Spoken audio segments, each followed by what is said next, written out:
Here was a man now who was, preparing for the biggest bodybuilding show of his life, and he didn't have any income coming in. I don't know, at least in my mind, a better underdog story than this man. I mean, here he is, a man who grew up with no parents, went from foster home to foster home, had to fend for himself in a very, difficult world, had no parental guidance, had no parental leadership, really had no one advising him on how to be a man or a person in society, in regular society. And here he was now, one of the top bodybuilders in the world, and he's still struggling with these same demons, so to speak, while other bodybuilders, out there, all the competitors seem to be living in the lap of luxury, with high-paying contracts, high-paying magazine contracts.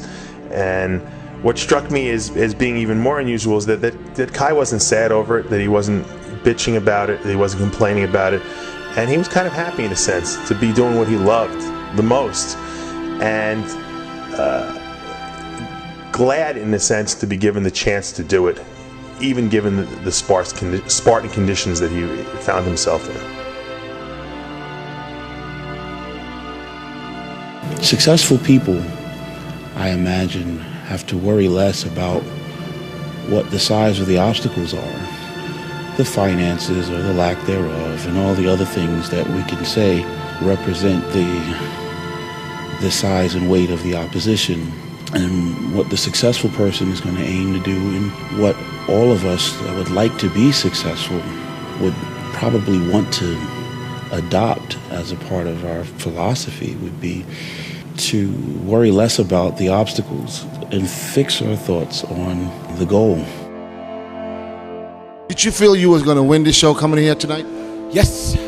And I still believe that the possibilities exist. I believe in infinite possibilities, and circumstances and situations don't say who the man is.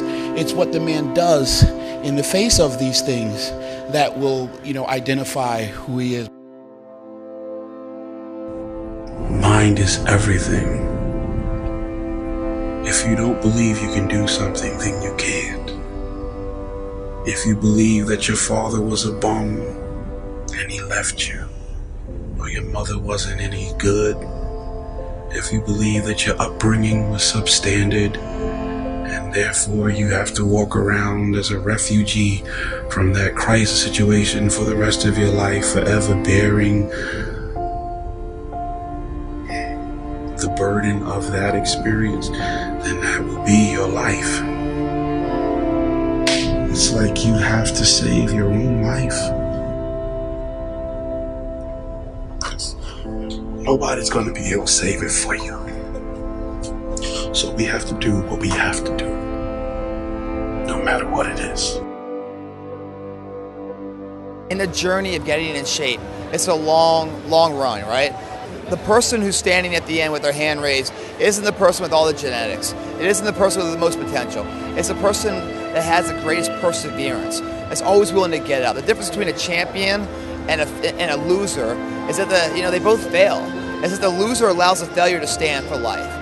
With a champion, even though he gets knocked on his ass, finds the fortitude to stand back up, reface that endeavor until it becomes his favorite, until he wins. That's the difference. Champions get back up and do it again. And the difference between someone that's successful here or someone that's a spectator here is that a person that's successful, they believe in themselves so much, and their belief overrides any crowd's disbelief. What does that mean to you, this victory? It means everything. It means everything. It means you were right.